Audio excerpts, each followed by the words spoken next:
ఆంధ్ర తెలంగాణలో తక్కువ ఫీజులతో high quality results ఇస్తున్న ఏకైక సంస్థ తిరుమల్ ఐఏఎస్ ఇన్స్టిట్యూట్. లీడర్ అంటే రూలింగ్ చేసేవాడు కాదు, ప్రజల కష్టాలను అర్థం చేసుకునే సైనికుడు.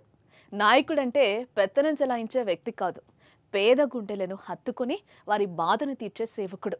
ఇదిగో ఈ లక్షణాలన్నీ జనసేన అధినేత పవన్ కళ్యాణ్లో ఉన్నాయి. అందుకే నేడు దేశం మెచ్చిన నాయకుడయ్యారు. గుడిసె గుడిసెలో పవన్కు జనం నీరాజనాలు పలుకుతున్నారు. అందుకే ఆ జనం కోసం గూడానికి బయలుదేరాడు. గుడిసె గుడిసెకు వెళ్తూ పేదోడి కష్టాలను కల్లారా చూస్తున్నాడు. వారి కష్టాలను తీర్చేందుకు అడవి తల్లి బాటతో వారి చెంతకు చేరాడు.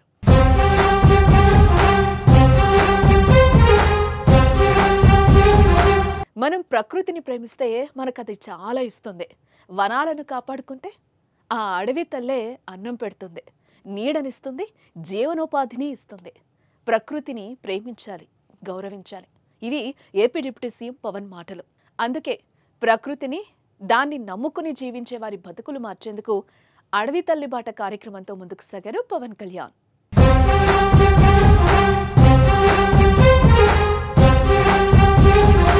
అల్లూరి సీతారామరాజు జిల్లా డుమ్రిగూడలో అడవి తల్లి బాట కార్యక్రమాన్ని ప్రారంభించిన పవన్ గిరిజన ప్రాంతాల్లో రహదారి అభివృద్ధిపై స్పష్టమైన దృష్టిని వెల్లడించారు. డుమ్రిగూడలో రోడ్లు పూర్తిగా విస్తీర్ణంగా లేవని, గిరిజనులు చిన్న చిన్న పనుల కోసం కూడా ఇబ్బందులు పడుతున్నారని అన్నారు. గిరిజన గ్రామాల్లో రోడ్ల సౌకర్యం లేక గర్భిణీలను డోలీలలో కట్టుకుని ఆసుపత్రులకు తీసుకువెళ్లిన అనేక ఘటనలు అనేకం చూసి చలించిపోయామన్నారు. అయితే అటువంటి పరిస్థితి గిరిజన గ్రామాల్లో ఉండకుండా అడవి తల్లి బాటు పేరుతో రోడ్లను అభివృద్ధి చేయడమే ప్రభుత్వ లక్ష్యమన్నారు పవన్.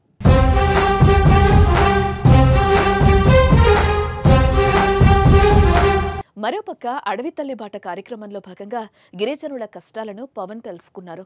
వారితో మాట్లాడి భరోసాను కల్పించారు. సమస్యలను 6 నెలల్లో తీరుస్తారని హామీనిచ్చారు.